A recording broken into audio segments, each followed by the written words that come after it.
नमस्कार विद्यार्थी मित्रांनो, मराठी नोकरी यूट्यूब चॅनलवर आपल्या सर्वांचं स्वागत आहे. आज आपण या व्हिडिओमध्ये मुंबई उच्च न्यायालय भरती जी 2026 ची सुरू झालेली आहे, त्या भरतीसाठी आपण सर्व पदाकरिता महत्त्वाचे असणारे 20 सामान्य ज्ञानाचे प्रश्न घेणार आहोत. हे जे प्रश्न आहेत हे आपल्याला मागील वर्षीचे काही महत्त्वाचे प्रश्न आहेत. सोबतच चालू घडामोडी 2025-26 वरती इम्पॉर्टंट आपण काही प्रश्न घेतलेले आहेत. आणि हा आपला भाग 9वा असणार आहे. यापूर्वी आपण 8 व्हिडिओ जे बनवले आहेत, त्या सर्वांच्या लिंक्स मी तुम्हाला डिस्क्रिप्शनमध्ये दिलेले आहेत. मित्रांनो, चॅनलवरती जर नवीन असाल तर लगेच आपल्या मराठी नोकरी यूट्यूब चॅनलला सबस्क्राईब करून ठेवा, म्हणजे आपल्याला डेली अशाच पद्धतीचे व्हिडिओज पाहायला मिळतील. चला तर व्हिडिओला सुरुवात करूया. तर पहा, आपला प्रश्न पहिला आहे. दास कॅपिटल हा जगप्रसिद्ध ग्रंथ खालीलपैकी कोणी लिहिलेला आहे?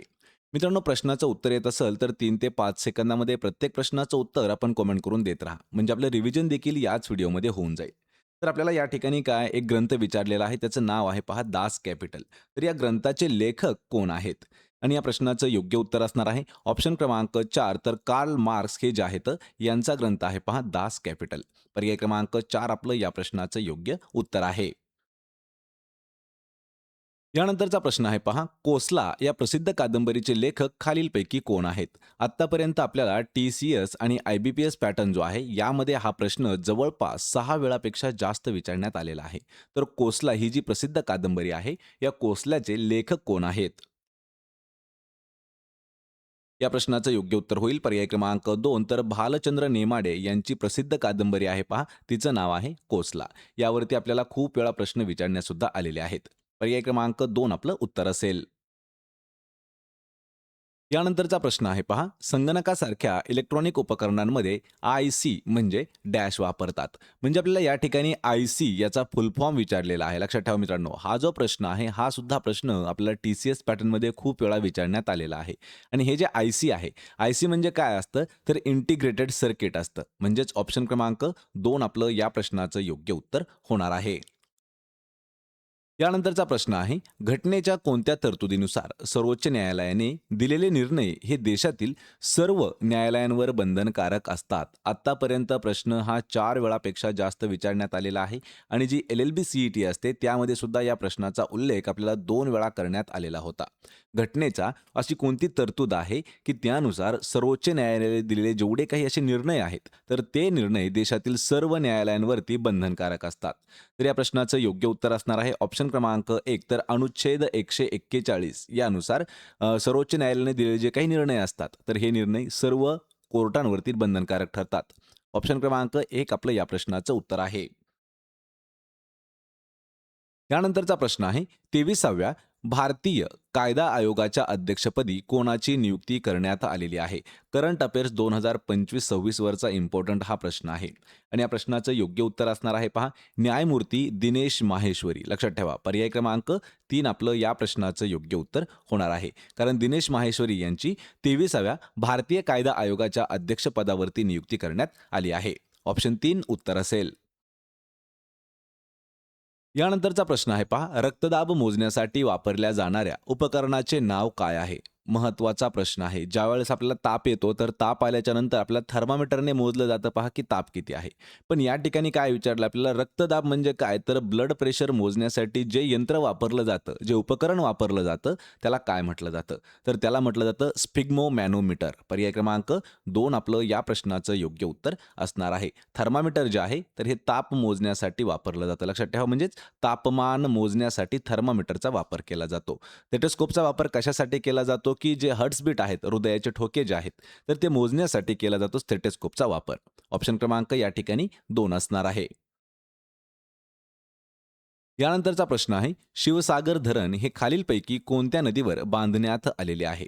मित्रांनो, यावरती प्रश्न आपल्याला 2 वर्ष बॅक टू बॅक विचारण्यात आलेला होता पहा. एक वेळा आपल्याला म्हाडा भरतीमध्ये सुद्धा विचारण्यात आलेला आहे आणि एक वेळा हा टी-सी-एस पॅटर्ननुसार जी तलाठी भरती झाली 2023ला, त्यामध्ये सुद्धा हा प्रश्न विचारण्यात आला होता. शिवसागर धरण कोणत्या नदीवरती बांधण्यात आलेलं आहे? आणि या प्रश्नाचं योग्य उत्तर होईल पर्याय क्रमांक 1, तर कोयना या नदीवरती बांधण्यात आलेलं आहे शिवसागर धरण. ऑप्शन क्रमांक 1 आपलं उत्तर होईल. यानंतरचा प्रश्न आहे पहा, वर्ष 2025 मध्ये प्रकाशित झालेल्या सोर्स कोड या प्रसिद्ध पुस्तकाचे लेखक खालीलपैकी कोण आहेत? आपल्याला पुस्तक आणि पुस्तकाचे लेखक याच्यावरती प्रश्न हे प्रत्येक परीक्षेमध्ये विचारण्यात आलेले आहेत. त्यातीलच हा महत्त्वाचा एक प्रश्न आहे पहा, जो की करंट अफेअर्स 2025 वर आधारित घेतलेला आहे. तर 2025 मध्ये एक पुस्तक लॉन्च झालं होतं, प्रकाशित झालं होतं. त्याचं नाव आहे सोर्स कोड.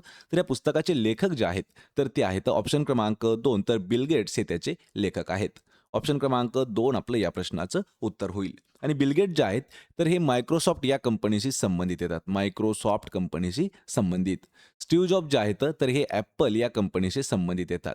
आणि इलॉन मस्क जे आहेत, तर हे टेस्ला आणि स्पेसएक्स या कंपनीशी संबंधित आहेत. प्रश्नाचं उत्तर काय असेल? Bill Gates. यानंतरचा प्रश्न आहे, शेतकऱ्यांच्या विकासासाठी महाराणी लक्ष्मीबाई तलाव हा कोणी बांधलेला आहे? यावरती सुद्धा आपल्याला 2 वेळा प्रश्न विचारण्यात आला होता. महाराणी लक्ष्मीबाई तलाव हा खालीलपैकी कोणी बांधला होता? त्याचा उद्देश होता शेतकऱ्यांचा विकास व्हावा यासाठी. या प्रश्नाचं उत्तर असेल पर्याय क्रमांक 3 तर राजर्षी शाहू महाराज यांनी बांधलेला आहे पहा महाराणी लक्ष्मीबाई तलाव. पर्याय क्रमांक 3 आपलं या प्रश्नाचं योग्य उत्तर आहे. यानंतरचा प्रश्न आहे, एकदिवसीय आंतरराष्ट्रीय क्रिकेट सामन्यात 50 शतके झळकवणारा इतिहासातील पहिला क्रिकेटपटू कोण ठरलेला आहे? मित्रांनो, सर्वात महत्त्वाचा प्रश्न आहे, कारण जागतिक रेकॉर्ड्सवरती हा प्रश्न खूप वेळा विचारण्यात आलेला आहे. प्रश्न सरळ सरळ विचारला आहे, की ओडीआय क्रिकेट लक्षात ठेवा. ओडीआय कोणतं? ते पण इंटरनॅशनल क्रिकेट. यामध्ये 50 हंड्रेड्स म्हणजे 50 शतकं बनवण्याचा जो विक्रम आहे, तो कोणी केलेला आहे? आता या ठिकाणी सर्वात कन्फ्युजन होणारा प्रश्न आहे. काही लोकं म्हणतील की विराट कोहली, काही लोकं म्हणतील रोहित शर्मा आणि काही लोकं म्हणतील सचिन तेंडुलकर. पण या प्रश्नाचं योग्य उत्तर असणार आहे ऑप्शन क्रमांक 3 तर विराट कोहली जो आहे, हा खेळातील म्हणजे क्रिकेट खेळातील असा एकमेव खेळाडू ठरला होता. पहिला खेळाडू ज्याने ओडीआयमध्ये 50 शतके झळकवलेले आहेत. पर्याय क्रमांक 3 आपलं या प्रश्नाचं योग्य उत्तर होईल विराट कोहली. यानंतरचा प्रश्न आहे, 1999 साली भारतातील पहिला पर्यटन जिल्हा म्हणून कोणता जिल्हा घोषित करण्यात आला होता? कधी? 1999 या वर्षी. लक्षात ठेवा, 1999 या वर्षी आपल्या भारतातील पहिला पर्यटन जिल्हा म्हणून जो आहे, तर हा सिंधुदुर्ग जिल्हा म्हणून घोषित करण्यात आला होता. पर्याय क्रमांक 3 आपलं या प्रश्नाचं उत्तर होईल. यानंतरचा प्रश्न आहे, इसवी सन 1852 मध्ये महाराष्ट्रात स्थापन झालेली पहिली राजकीय संघटना कोणती होती? यावरती आपल्याला 2 प्रश्न तयार होतात. पहिला प्रश्न, की महाराष्ट्रात स्थापन झालेली पहिली राजकीय संघटना ही कोणती होती? कोणती होती? आणि दुसरा प्रश्न, की ती कोणत्या वर्षी स्थापन झाली? तर 1852 या वर्षी स्थापन झालेली आहे आणि ती जी संघटना आहे, तर तिचं नाव आहे बॉम्बे असोसिएशन. पर्याय क्रमांक 4 आपलं या प्रश्नाचं उत्तर होईल. मग ही जी संघटना आहे किंवा संस्था जी आहे, तर याविषयी काही आपण महत्त्वाची माहिती पाहणार आहोत. यामध्ये 2-3 पॉइंट्स आहेत ते लक्षात ठेवा. याची स्थापना कधी झाली? स्थापना झालेली आहे 26 ऑगस्ट 1852 साली. यामध्ये नेते कोण-कोण होते? तर या संघटनेच्या स्थापनेमध्ये नाना शंकरशेठ, त्यांना जगन्नाथ शंकरशेठ म्हटलं जातं, त्यांचा मुख्य पुढाकार होता. यामध्ये सहभाग कोणाकोणाचा होता? दादाभाई नौरोजी, भाऊ दाजी लाड आणि विनायक शंकरशेठ यांच्यासारखे दिग्गज नेते जे आहेत, तर या संघटनेमध्ये ते कार्यरत होते. तर या संघटनेचा उद्देश काय होता? जनतेच्या अडचणी आणि तक्रारी सरकारपर्यंत पोहोचवणे आणि भारतीयांना प्रशासनामध्ये स्थान मिळावं यासाठी प्रयत्न करणं ह्या संघटनेचा मुख्य हेतू होता. यावरती आपल्याला 2 वेळा प्रश्न विचारण्यात सुद्धा आलेले आहेत. पर्याय क्रमांक 4 आपलं या प्रश्नाचं उत्तर असेल. यानंतरचा प्रश्न आहे, रिझर्व्ह बँक ऑफ इंडियाचे माजी गव्हर्नर शक्तिकांत दास यांची कोणत्या पदावरती नियुक्ती करण्यात आलेली आहे? या ठिकाणी आपल्याला 2 प्रश्न परत एक वेळा मित्रांनो तयार होतात. सर्वात सोपा आणि पहिला प्रश्न म्हणजे की आर-बी-आयचे सध्याचे गव्हर्नर कोण आहेत? सध्या सुरू आहेत फेब्रुवारी 2026. तर यामध्ये आर-बी-आयचे गव्हर्नर कोण आहेत? या प्रश्नाचं उत्तर मला पण कमेंट करून द्यायचं आहे.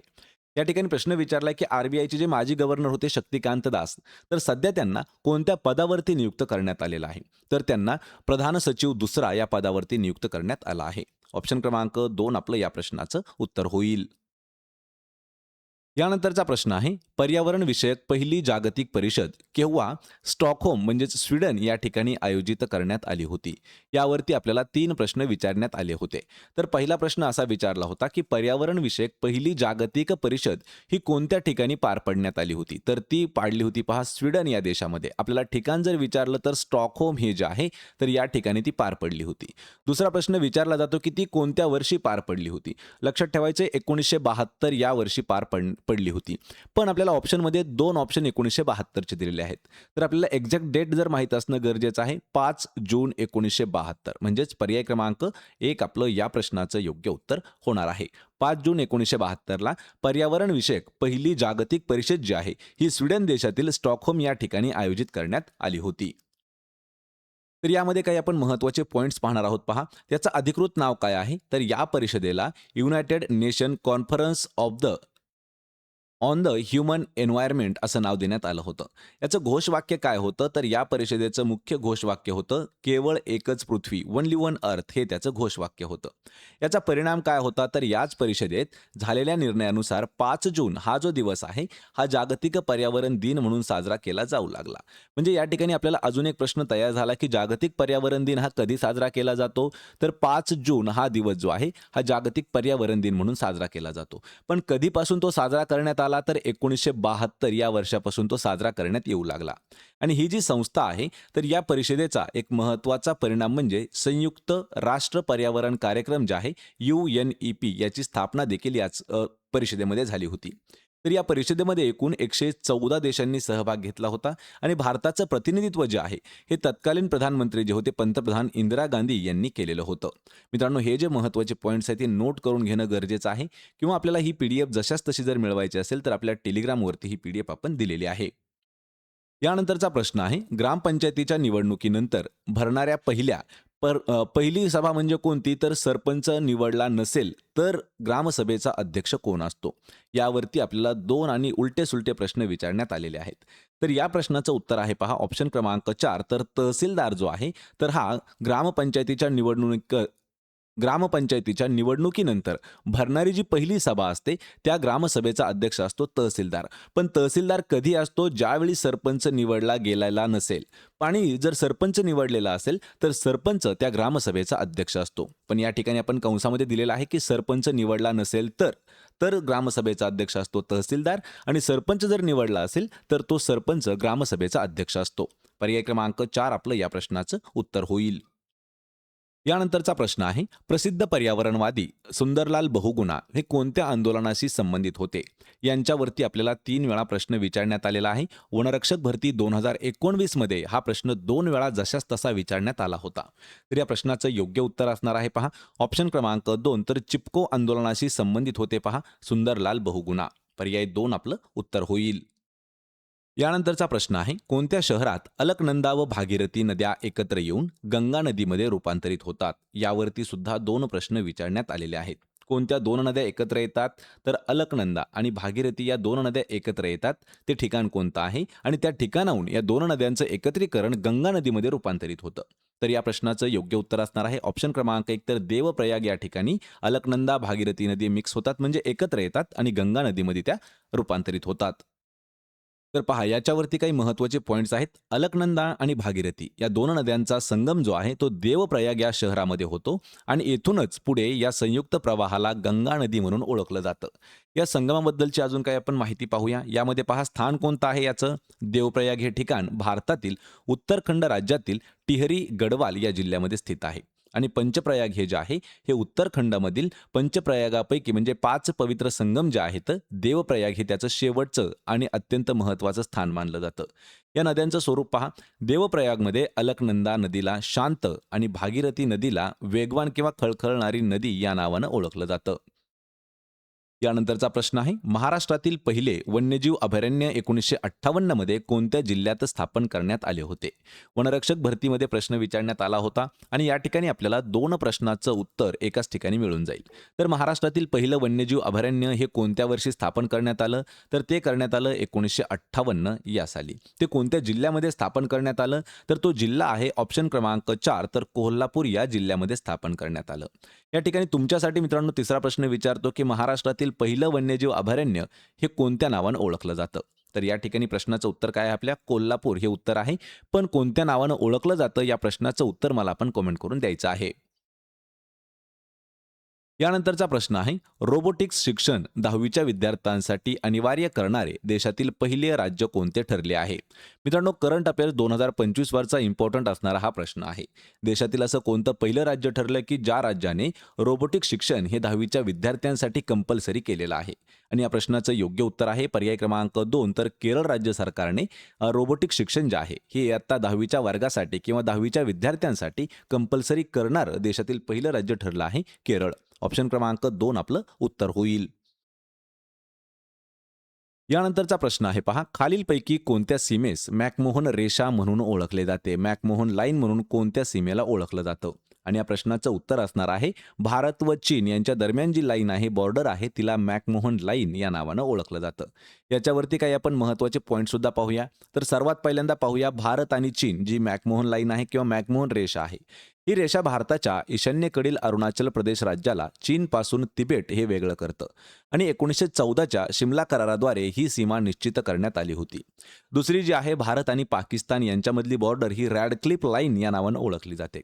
1947 मध्ये फाळणीच्या वेळी सर सिरिल रॅडक्लिफ यांनी ही रेषा आखली होती, म्हणून तिला ही नाव देण्यात आलं होतं आणि रॅडक्लिफ रेषा जी आहे हिलाच रॅडक्लिफ लाईन असं देखील म्हटलं जातं.